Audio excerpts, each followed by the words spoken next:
Fishing is my favourite sport. I often fish for hours without catching anything, but this does not worry me. Some fishermen are unlucky. Instead of catching fish, they catch old boots and rubbish. I am even less lucky.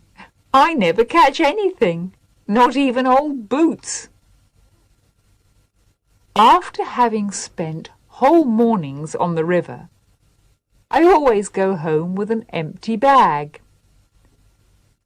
You must give up fishing, my friends say. It's a waste of time. But they don't realize one important thing. I'm not really interested in fishing. I am only interested in sitting in a boat and doing nothing at all.